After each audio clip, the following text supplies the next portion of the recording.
আল্লাহ তাআলা আল্লাহ রাসূলকে বলেছেন যে সিয়াবাকা ফাতাহহির, যে হে রাসূল আপনি আপনার পোশাকটাকে পবিত্র রাখিয়েন, আপনার পোশাকটাকে পরিচ্ছন্ন রাখিয়েন।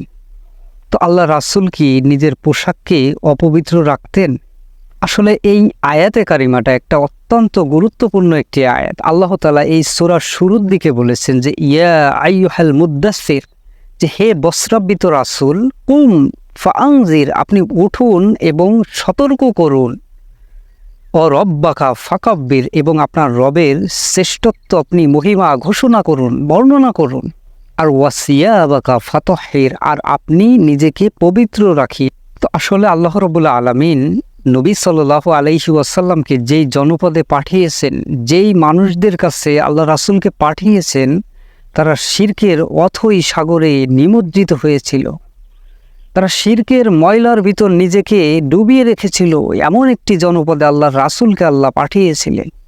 তো নবী সাল্লাল্লাহু আলাইহি ইসলামকে বলতেছেন যে আপনি এই মানুষদেরকে শিরকের থেকে সতর্ক করুন, একমাত্র আল্লাহর রবের ইবাদতের দিকে তাদেরকে ডাকুন।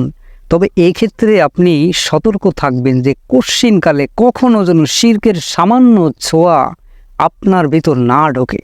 আপনি নিজেকে সতর্ক করে রাখবেন। আসলে এই আয়াতে কারিমাটায় আল্লাহ তাআলা আল্লাহ রাসূলকে শিরিক থেকে মুক্ত থাকার জন্য আদেশ করেছেন যে আপনি শিরিক থেকে মানুষকে বাঁচাবেন, শিরিক থেকে মানুষকে উদ্ধার করবেন, কিন্তু কখনো যেন শিরকের ছোঁয়া আপনার ভিতর না ঢোকে। এটাই হচ্ছে ওয়াসিয়াবাকা ফাতাহহির।